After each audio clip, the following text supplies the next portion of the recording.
बिस्मिल्लाहिर्रहमानिर्रहीम, अस्सलाम वालेकुम। रात गए सबकी नज़रें इस वक्त हैं सुबह की सबसे बड़ी खबर, सबसे बड़ी पाकिस्तान की अदालत सुप्रीम कोर्ट पर, कि जहां पर अब फैसला होगा क्या एक दफ़ा फिर इलेक्शन कमीशन कामयाब हो जाएगा तहरीक इंसाफ से बल्ला छीनने में, या फिर सुप्रीम कोर्ट एक सरप्राइज़ देगी। क्योंकि काजी फाइसा साहब से उम्मीदें कम हैं तहरीक इंसाफ को, नून लीग को उम्मीदें बहुत ज़्यादा हैं, और जस्टिस काजी फाइसा साहब के अब तक रिमार्क्स, अब तक के फैसले, वो सब ऐसे नज़र आता है कि जी वो नून लीग के हक़ में और तहरीक इंसाफ के ख़िलाफ़ ही हैं। मगर जो लोग इस पर नज़र रखे हुए हैं वो ये बता रहे हैं कि जनाब कभी इम्कान है कि supreme court Peshawar high court के फैसले को बरकरार रखे, और क्योंकि इसमें नज़र आ रहा है कि डिटेल्ड इसमें आर्गूमेंट्स हो चुके हैं, और फिर ये कि क्या इलेक्शन एक्ट में ये इख्तियार था इलेक्शन कमीशन के पास कि जी वो बल्ले का निशान छीन सकता है, ये मामला भी सारे डिस्कस हो चुके हैं। तो इसी हवाले से तहरीक इंसाफ बहुत कॉन्फिडेंट नज़र आती है, और ज़राए भी बता रहे हैं कि ज़्यादा इम्कान यही है कि बल्ले का निशान तहरीक इंसाफ के पास रहेगा। अगरचे कोशिश यही है पूरी तरह से, आपने देखा इलेक्शन कमीशन ने ऐसी तो नहीं इतना महंगा वकील कर लिया अलग से, जबकि उनके अपने वकील होते हैं, और उन्होंने इतना सोच विचार किया, और इतने सोचने के बाद ही आप जानते हैं कि वो गए हैं सुप्रीम कोर्ट। इससे पहले भी जब पेशावर हाई कोर्ट वो गए थे और उनको बल्ले का निशान छीनने की इजाज़त मिल गई थी, तब भी बड़ी सोच विचार के बाद वो गए थे। तो बाज़ औक़ात ये होता है कि पूरी अंडरस्टैंडिंग के साथ शायद वो आगे जाते हैं। मगर तहरीक इंसाफ ने प्लान बी तैयार किया हुआ है, प्लान सी भी तैयार किया हुआ है, उसके बारे में मैं आपको बता देता हूँ। इसके साथ जनाब रात गए इस वक्त जो सर्वे डिस्कस हो रहा है वो है गैलप सर्वे, और गैलप सर्वे ने बता दिया है कि जनाब इमरान खान आगे है। अब इसमें सबसे अहम बात यह है कि खैबर पख्तूनख्वा के हवाले से तो कहा जा रहा है कि कोई मुकाबला ही नहीं है, बहुत ज़्यादा आगे है तहरीक इंसाफ गैलप सर्वे में, और इसमें सिंध में भी हैरानकुन तौर पर तहरीक इंसाफ पीपल्स पार्टी के बाद सबसे ज़्यादा आगे नज़र आ रही है तहरीक इंसाफ। अब आप अंदाज़ा लगाएं कि ना MQM ना नून लीग, MQM और नून लीग जो है वो तो तकरीबन बराबर नज़र आ रहे हैं, लेकिन पीपल्स पार्टी के बाद जो पार्टी वहाँ पर नज़र आ रही है वो है जनाब तहरीक इंसाफ। और पंजाब में बड़ी अजीब बात की गई है, उस पर मैं आता हूँ, उस पर मैं अपना तज्जिया दूंगा। ये सर्वे ये कहता है कि पंजाब में इमरान खान अब भी आगे है नून लीग से, मियां नवाज शरीफ से, लेकिन मियां नवाज शरीफ की वापसी के बाद जो गैप है, यानी इमरान खान की मकबूलियत का जो ग्राफ था वो मियां नवाज शरीफ साहब की वापसी से पहले बहुत आगे था, कुछ महीने पहले, और अब वो ग्राफ थोड़ा नीचे आया है, और नवाज शरीफ की वापसी के बाद नून लीग का ग्राफ थोड़ा ऊपर गया है। मगर मैं इस पे आता हूं कि अब ये ग्राफ सारा कैसे डिस्टर्ब हो गया है, क्योंकि जो नून लीग के अंदर लड़ाइयाँ, जो सीट एडजस्टमेंट पर लड़ाइयाँ चल रही हैं, और जो उसके बाद जिस तरह जिनसे सीट एडजस्टमेंट हुई है वो भी खुश नहीं है, यानी IPP और काफ लीग, और दूसरी तरफ अपने लोग भी नाराज़ हैं। एक तो इनको एडजस्ट करने पर, लोटों को या IPP या काफ लीग को एडजस्ट करने पर तो हैं ही कि जो नज़रियाती लोग थे जो मुश्किल में साथ रहे उनको इग्नोर किया गया, लेकिन कई जगहों पर यह भी हुआ है कि किसी को टिकट मिली है तो दूसरा कह रहा है कि अच्छा ये नून लीग का तो था लेकिन मैं ज़्यादा डिजर्विंग था, वो भी आज़ाद लड़ रहे हैं। तो ये फहरिस्त बड़ी लंबी हो रही है, और इससे अब नून लीग को बहुत ज़्यादा धचका लगा हुआ है और उनके मसाइल बढ़ रहे हैं। अच्छा, अब जनाब आप ये देखें कि तहरीक इंसाफ के हवाले से मैं पहले आपको प्लान बी और सी का अर्ज कर देता हूँ। एक तो यह है कि जिस तरह कभी इम्कान का बताया जा रहा है, शाम बासी ने भी ये खबर दी है कि जी बल्ले का निशान रहेगा तहरीक इंसाफ के पास, और अगर नहीं भी रहता तो उसके बाद प्लान बी ये है कि तहरीक इंसाफ नज़रियाती एक जमात है, और उसके पास मौजूद है बल्लेबाज का निशान, यानी जिसमें बल्ला भी है और कप्तान भी है, यानी बल्लेबाज भी है, वो दोनों चीज़ें उसमें नज़र आ रही हैं। अच्छा, इसके साथ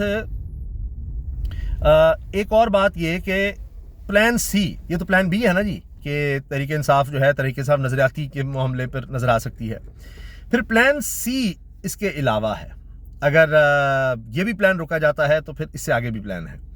तो ये इस वक्त तहरीक इंसाफ ने तैयारी की हुई है, और इस पर ये खबरें पहले आ चुकी हैं कि इमरान खान साहब ने जेल जाने के बाद जो प्लानिंग की है, सारी की सारी प्लानिंग इस बुनियाद पर की हुई है कि जी तहरीक इंसाफ को तोड़ दिया गया, बल्ले का निशान वापस ले लिया, इलेक्शन नहीं लड़ने दिया जा रहा, आगे अब क्या करना है, अब क्या करना है। वो पहले दिन से इस पर चल रहे हैं, और उन्होंने पहले से ये प्लान तैयार किया होता, वो इस सोच के साथ चल रहे हैं कि जी बिल्कुल हमें दीवार से लगाया गया। और ये बात हबीब अकरम साहब बार बार कह चुके हैं कि वो 1 साल पहले इमरान खान ने बता दिया था कि ये होगा।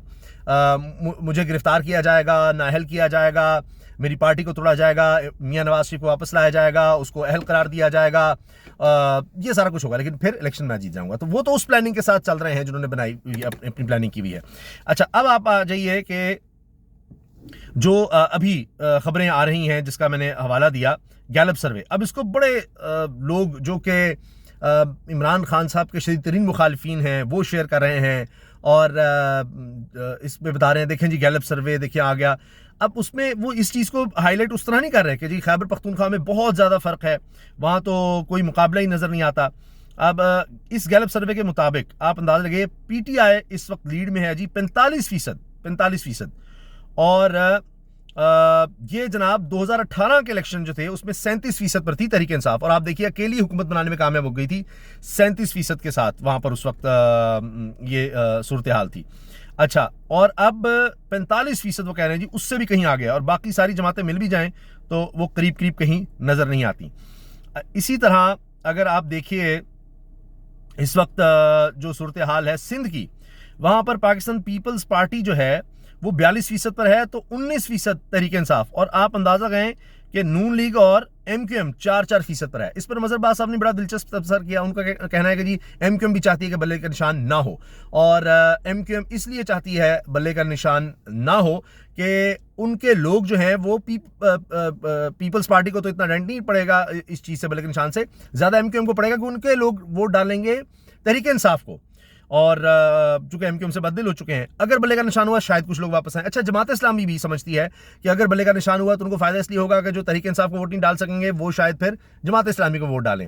लेकिन बात यह है कि बल्ले के निशान के अलावा भी कुछ भी हुआ, लोग आज़ाद भी खड़े हुए और ये माजी में हो चुका है, तो फिर वो जब जीत जाएंगे तो फिर क्या होगा, फिर एक अलग मामला आएगा। अच्छा जी, इस पर स्पेशल सीट नहीं होगी, लेकिन फ़र्क इतना ज़्यादा होगा तो क्या किया जाएगा। ये अब सिंध की सूरत हाल है। अगर खैबर पख्तूनख्वा में इतना स्वीप करिए, मैं इसके गैलप सर्वे के मुताबिक आपको बता रहा हूँ। उसके बाद आ गया पंजाब में भी अभी तक तहरीक इंसाफ आगे है, तो अब आप देख लीजिए पंजाब में आगे फ़र्क कम होने के बावजूद। केपी में तो बहुत ज़्यादा सीट्स अगर निकाल रही है इसके मुताबिक कि ऑल इन ऑल बिल्कुल चल रही है, वो 2 ताई अक्सर भी ले रही है। पंजाब में भी और फिर सिंध में भी अगर दूसरी बड़ी जमात वो नज़र आ रही है, तो अब आप खुद ही समझ आए सबसे ज़्यादा लीड में इस लिहाज से भी कौन नज़र आ रहा है। यह है जनाब दिलचस्प सूरत हाल इस वक्त। इनके साथ आप ये देखें कि अब ये बात हाईलाइट करने की कोशिश हो रही है कि अच्छा जी फ़र्क तो चलें कुछ कम हुआ है, फ़र्क तो चले कुछ कम हुआ है, लेकिन मैं आपको बता रहा हूँ कि लेटेस्ट अगर आप देखें तो इस वक्त जिस तरह से अखाड़ पिछाड़ या मसाइल हैं उसमें तो नज़र आता है कि इसका डेंट मज़ीद अभी नून लीग को पड़ना है। अब इसके बाद ये बात मैं चंद चीज़ें आपके सामने रख दूँ कि अब जिस तरह से बिजली की कीमतें बढ़ी हैं, गैस की कीमतें बढ़ी हैं, हर चीज़ की कीमतें बढ़ी हैं, तो उसका एडवांटेज भी सियासी तौर पर तहरीक इंसाफ को जा रहा है कि 2 साल का पहला ज़माना सब याद कर रहे हैं कि तब हालात क्या थे। अब श्रीलंका जो है डिफ़ॉल्ट करने के बाद वहाँ पर अब महंगाई की शरह है जी 4%, और पाकिस्तान डिफ़ॉल्ट से कहते हैं हमने बचाया डिफ़ॉल्ट से। इस वक्त महंगाई की शरह पाकिस्तान में 43% है, 43%, और वो डिफ़ॉल्ट करके 4% पर। अब देखिए ना क्या हालात हैं। ये सब बातें जाएंगी पीडीएम के खिलाफ, नून लीग के खिलाफ कि जी आपने क्या कारकर्दगी दिखाई, और अब भी आपकी कंटिन्यूटी है। फिर जिस तरह से ये कहा जा रहा है जी नौजवानों को हमने वोट दिए, चंद नौजवानों के नाम सामने आए कि जी नून लीग ने कहा कि अच्छा हम भी नौजवानों को वोट देते हैं, तहरीक इंसाफ नौजवानों की जमात है, तो वो सारे मरूसी हैं, किसी के वालिद किसी का कोई था जी नून लीग में, तो आगे उसकी औलाद को या उसके किसी को इन्होंने जो है वो टिकट दे दिया है। तो ये जनाब इस वक्त ताज़ा तरीन अपडेट्स हैं, और इसमें बड़ी दिलचस्प बात यह है कि ये भी कहा जा रहा है कि जब और वीडियो सामने आई है कि जेल के बाहर जब बैरिस्टर गौहर अली पहुंचे हैं मुलाकात करने के बाद इमरान खान साहब से, तो वहां पर जो टिकट के उम्मीदवार थे तहरीक इंसाफ के, उनका रश लग गया और वो झपट रहे थे बैरिस्टर गौहर अली के ऊपर। तो ये इस वक्त हाल है तहरीक इंसाफ के टिकट का। तो सोचिए कि इस वक्त क्या हालात बने हुए हैं, किस तरह की सूरत हाल है। नादिया मिर्ज़ा साहिबा, ये मैं ज़रूर इसका जिक्र करना चाह रहा हूँ, और मैं यही ढूंढ रहा था कि नादिया मिर्ज़ा साहिबा प्रोग्राम भी करती हैं, बड़ी ज़बरदस्त एंकर हैं डॉन न्यूज़ पर। ये कहती हैं जी कराची में 15 दिन गुजारे, एक रोड शो किया, दर्जनों लोगों से मुलाकात की और राय मालूम की, नतीजा एमक्यूएम पाकिस्तान का नाम लेवा कोई नहीं, अक्सरियत पीटीआई के साथ है। मखसूस इलाकों के रिहायशी अल्ताफ हुसैन को आज भी सपोर्ट करते हैं, अलबत्ता कुछ जमात इस्लामी के हामी मिले और कुछ पीपीपी के। तो जनाब तहरीक इंसाफ आप देखिए सबसे बड़े शहर में सबसे आगे। तो ये इस वक्त असल सूरत हाल है जो बयान की जा रही है। और नून लीग की बात कर लें तो इस पर सीनियर साफी नुसरत जावेद कहते हैं जी नवाज शरीफ अपनी मर्जी से टिकटें नहीं बांट रहे, ये उनकी मर्जी से बांट रहे हैं जो उनकी राह से रोड़े हटा रहे हैं।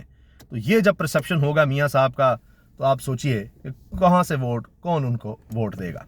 तो जनाब कल का फैसला अपनी जगह, लेकिन अवाम तो फैसला सुना चुके। अल्लाह हाफिज।